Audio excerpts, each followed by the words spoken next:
Welcome to Discover Movies.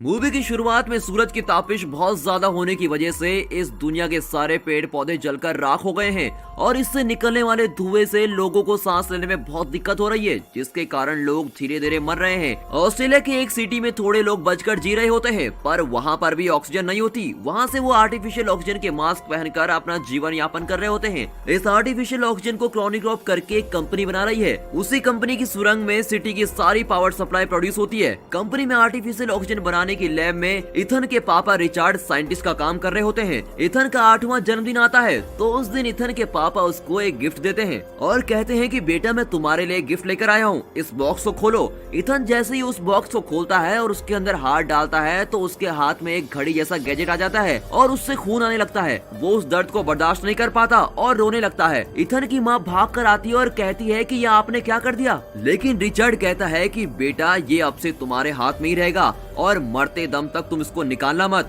ये तुम्हें इस दुनिया में पहचान दिलाएगा। अब ये कहकर इथन के पापा रिचर्ड वहाँ से निकल जाते हैं। लैब में जाने के थोड़ी देर बाद रिचर्ड के पापा से इथन को फोन आता है और कहता है कि तुम और तुम्हारी माँ थोड़ा चल कर आओ, मैं तुम्हारा इंतजार कर रहा हूँ। इथन और उसकी माँ आर्टिफिशियल ऑक्सीजन का मास्क पहनकर रोड पर चल रहे होते हैं। तभी कुछ लोग इथन की माँ को शूट कर देते हैं और उसको जान से मार देते हैं। उसका मास्क और इथन का मास्क निकाल कर वहाँ से चले जाते हैं। अब इथन पापा पापा करके पुकार रहा होता है कि पापा बचाने के लिए आएंगे, लेकिन वो आता ही नहीं। तभी जूडो करके एक आदमी आता है जो कि आर्टिफिशियल ऑक्सीजन का मास्क देकर उसको वहाँ से बचाकर ले जाता है और उसको अपने साथ पालने लगता है। इथन के पापा रिचर्ड के काम करने वाली क्रोनिकॉप कंपनी में वो एक इलेक्ट्रिसिटी डिपार्टमेंट में काम कर रहा होता है। अचानक एक दिन वहाँ पर पावर प्रॉब्लम आती है और उसको रिलोड करने के लिए इथन बहुत ट्राई करता है। तभी अलर्ट आता है कि अगर 30 सेकंड में उसको ठीक नहीं किया गया तो एक बहुत बड़ा बॉम्ब ब्लास्ट होगा। इथन कैसे भी करके उसको ठीक कर देता है। ऐसी पावर प्रॉब्लम ठीक करने में इथन बहुत ही माहिर हो जाता है। उसके बाद ड्यूटी खत्म करके सारे वर्कर्स लाइन में खड़े हो जाते हैं। फिर उनकी आंखों को स्कैन कर रहे होते हैं। उसके लिए वो मास्क निकालते हैं और मास्क निकालते वक्त उस वर्कर्स में से एक खून की उल्टी कर रहा होता है। ये आर्टिफिशियल ऑक्सीजन सबको सूट नहीं करता और इसी की वजह से बहुत लोगों को ऑक्सीजन सिकनेस हो जाता है, जिसके शिकार होकर वो थोड़े दिनों में ही मर जाते हैं। तभी दिखाते हैं कि एक सिख आदमी अपने आप को आग लगाकर जला रहा होता है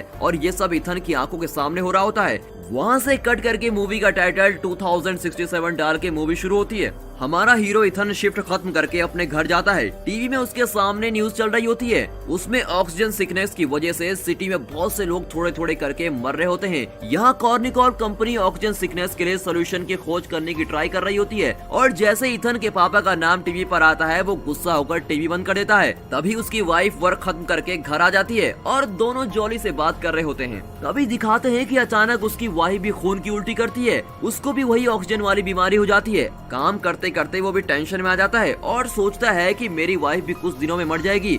उसी वक्त थोड़े ऑफिसर्स इथन को ग्राउंड फ्लोर पे बुलाने के लिए आते हैं और उसको जबरदस्ती बुलाते हैं। ये देखकर इथन डर जाता है। तभी वहाँ पर जूड आता है। जूड कहता है कि चलो चलते हैं, देखते हैं कि क्या करते हैं। वहाँ कॉर्निक्रॉप कंपनी की सीईओ रिजिना को मीट करते हैं। रिजिना कहती है कि हमारी सिटी की हालत दिन ब दिन खराब होती जा रही है, लोग धीरे धीरे करके खत्म हो रहे हैं। वो कहता है कि वो सब तो ठीक है, पर मुझे यहाँ पर क्यों बुलाया है और मैं कर भी क्या सकता हूँ। तब रेजिना कहती है कि तुम ही हम सबको बचा सकते हो। इथन को कुछ भी समझ नहीं आता कि ये ऐसा क्यों बोल रही है। रेजिना इथन को और उसके दोस्त जूड को लैब में लेके जाती है।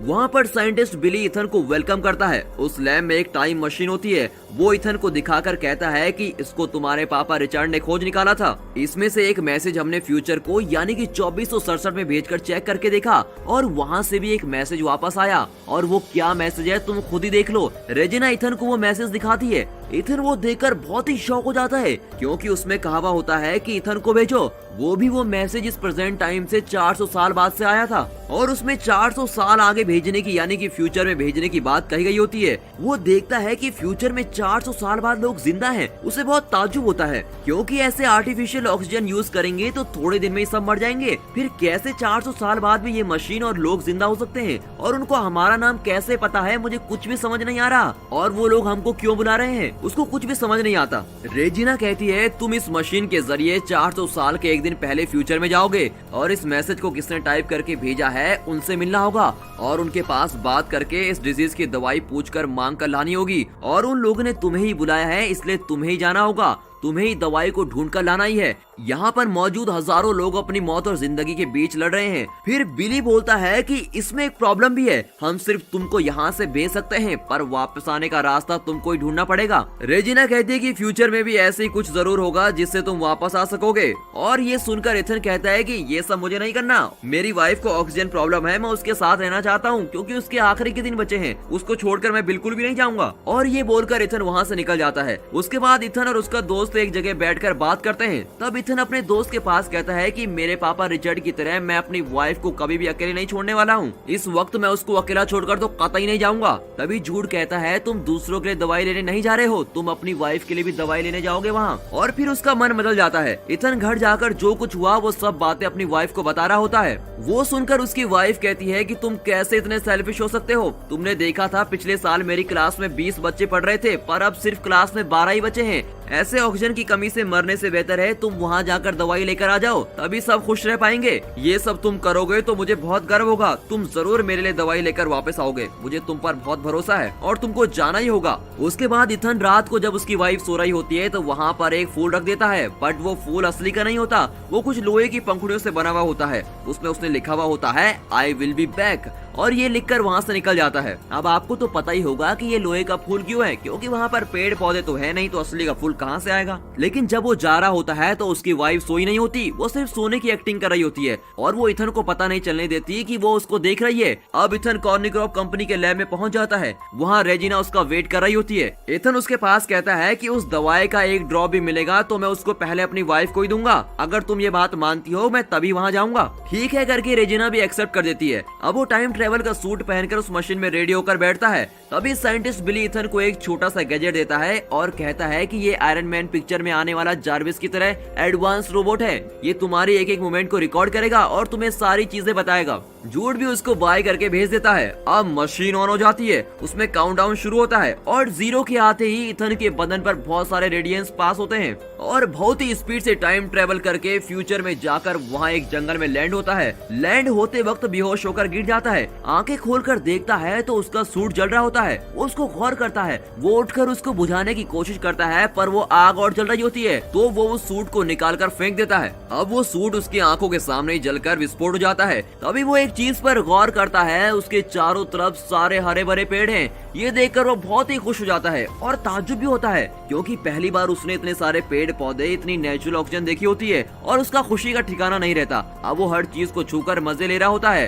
दोस्तों, ऐसा सब हमारे साथ तो नहीं हो सकता, पर एक गेम के लिए पूछता हूँ, पेड़ पौधों के बिना आप इस दुनिया में कैसे सरवाइव करोगे? और क्या आपने कभी कोई पौधा लगाया है? अगर लगाया है तो कमेंट में जरूर बताना, और नहीं लगाया है तो प्लीज अब से लगाना शुरू कर दीजिए, क्योंकि आप जानते हैं ना, पेड़ है तो हम हैं। खैर, चलिए वापस मूवी में आते हैं। अब वो उस गैजेट की मदद से रूट को फॉलो कर रहा होता है। वो जा रहा होता है, तभी वहाँ पर एक आदमी का कंकाल पड़ा हुआ है और उसको देखकर वो डर जाता है। उसके कॉलर पर देखता है तो इथन वाइट करके लिखा हुआ है। ये देखकर तो वो बिल्कुल ही शॉक हो जाता है क्योंकि ये उसी का कंकाल होता है। अब वो उसकी खोपड़ी पर देखता है तो ये गोली का निशान होता है। तभी उस कंकाल के पास में देखता है तो वहाँ पर वैसा ही गैजेट होता है जैसा उसको बिली ने दिया होता है। वो उस पुराने गैजेट से अपने नए गैजेट के बारे में पूछता है, पर वो बोलता है कि मुझे टाइम ट्रेवल के बारे में कुछ भी नहीं पता। फिर वो कंकाल के हाथ में देखता है तो वैसे ही घड़ी होती है जैसे उसके पापा ने उसको दी थी। अब उसको अपनी प्रेजेंट घड़ी के बाजू में रखकर देखता है। देखने में दोनों एक ही तरह दिखती हैं, लेकिन गौर करने वाली बात यह है कि जो उसकी प्रेजेंट घड़ी है उसमें रेड लाइट होती है और उस कंकाल की घड़ी में ग्रीन लाइट जल रही होती है। अब वो उस पुराने गैजेट को ऑन करके चेक करता है और उसमें बात करने की कोशिश करता है, पर उसमें तो 2% ही चार्ज बचा होता है और वीडियो डिस्प्ले नहीं हो पाती, इसलिए सिर्फ ऑडियो चलती है। फिर वो ये कहता है कि आखिरी में जो इंसिडेंट हुआ था उसके बारे में ऑडियो प्ले करो। उस ऑडियो में थोड़े डायलॉग्स के बाद कोई इसको गन से शूट करने की आवाज सुनकर बहुत डर जाता है। ऑडियो के प्ले होने के दूसरे सेकंड में उस गैजेट में चार्ज खत्म हो जाता है। फिर वो सोचता है कि जैसी आवाज इसमें सुनाई दे रही है वैसी मैंने कहीं तो सुनी है, कहीं तो जरूर सुनी है। अब उसे ऐसा एहसास होता है जैसे इस दुनिया में अभी कोई जिंदा ही नहीं है। थोड़ा थोड़ा अंधेरा होने के बाद वो प्रेजेंट वाले गैजेट की मदद के साथ आग जलाकर उसके बाजू में बैठ जाता है। फिर वो कुछ फल वगैरह ढूंढ कर खाता है। उसके खाने के थोड़ी देर बाद जोर से बिजली चमकती है और बारिश शुरू हो जाती है। तभी देखते हैं कि दूर से कुछ रोशनी नजदीक आ रही है। उसके बाद एक आदमी उसके नजदीक आ रहा होता है। उसको देखकर ये सोचता है कि कहीं ये वही आदमी तो नहीं आदमी जिसने मुझे मारा था, और वो डर कर भागने की कोशिश करता है, पर वो बेहोश होकर गिर जाता है क्योंकि उस फल में जहर होता है। आया हुआ आदमी उसके हार्ट पे एक इंजेक्शन लगाता है। थोड़ी देर बाद आंख खुलने पर उस आदमी के नजदीक आने पर ही पता चलता है कि वो उसका दोस्त जूड है। तब जूड कहता है कि तुमने वो जहरीला फल खाया, इसलिए मैं तुमको बचाने के लिए यहाँ आ गया हूँ। तुम अपनी जान के लिए लड़ रहे थे, जिसको हमने गैजेट के जरिए देख लिया था। तुम्हें बचाने और तुम्हारा साथ देने के लिए मैं भी आ गया हूँ।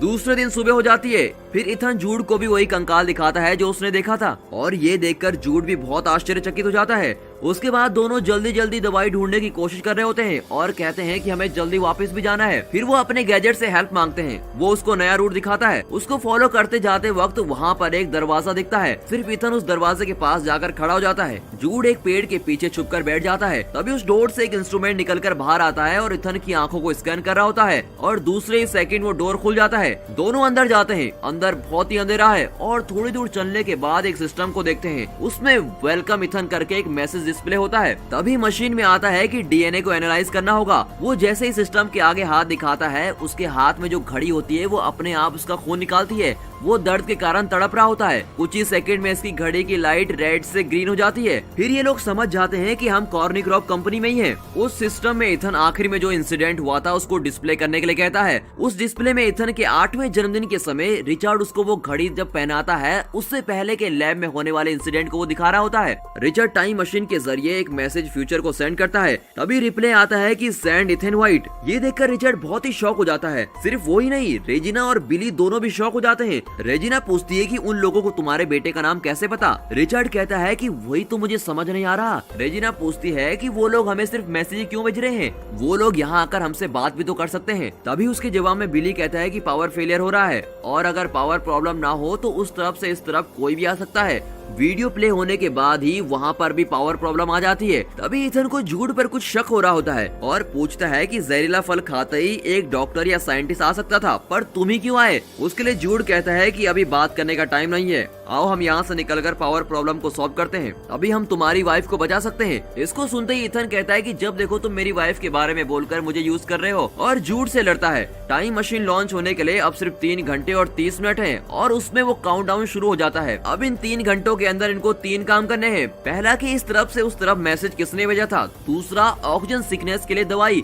और तीसरा है कि वहाँ की पावर सप्लाई को ठीक करना है, वरना वहाँ पर बहुत बड़ा धमाका हो जाएगा। अब वो सिटी के अंदर जाकर देखते हैं तो वहाँ पर सिटी सारी तहस नहस हो चुकी है, सब कुछ बर्बाद हो चुका है। वहाँ पर सारे लोग ऑक्सीजन न होने की वजह से मास्क के साथ ही वहाँ कंकाल में बने हुए हैं, और वहाँ पर लाइन से बहुत सारे कंकाल पड़े हुए होते हैं, कोई जिंदा नहीं होता। इथन अपनी वाइफ की क्लासरूम की जगह पर जाकर देखता है, वहाँ पर उसकी वाइफ और दूसरे स्टूडेंट सारे मरकर कंकाल में बने हुए होते हैं। अपनी वाइफ के कंकाल के हाथ में वो उसी फूल को देखता है जो उसने जाने से पहले उसको दिया था। उसमें उसकी वाइफ ने लिखा हुआ होता है कि तुम फिर वापस जरूर आओगे, मैं भगवान से प्रार्थना करूंगी।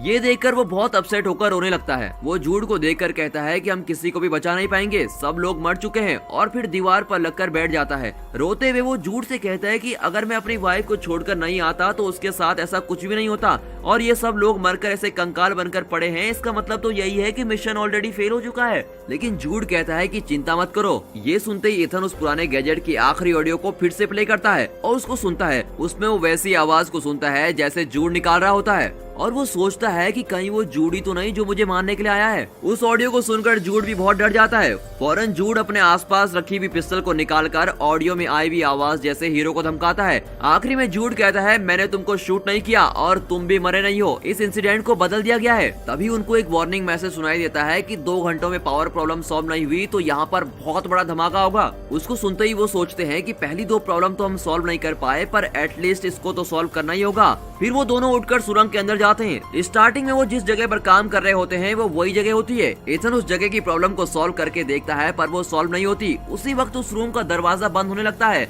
रूम के बाहर खड़ा हुआ जूड भागकर उसको रोकते हुए इथन को बाहर आने के लिए कहता है। इसके लिए इथन कहता है कि अगर मैं भी बाहर आ गया तो यहाँ इस प्रॉब्लम को सॉल्व कौन करेगा, और मैं बाहर आ गया तो धमाका होकर सब कुछ बर्बाद हो जाएगा, उसके बाद कुछ भी ठीक नहीं हो सकता। अब जूड के हाथ को धक्का देकर वो उस दरवाजे के अंदर ही बंद हो जाता है। जूड बाहर से बहुत चिल्ला रहा होता है। उस रूम में ऑक्सीजन धीरे धीरे कम हो जाती है, लेकिन वो उस प्रॉब्लम को सॉल्व कर लेता है और बेहोश हो जाता है। तभी जूड उस डोर को तोड़कर अंदर आकर बेहोश हुए इथन को उठाकर वहाँ से बाहर ले जाता है और पावर सप्लाई फिर से एक्टिवेट हो जाती है।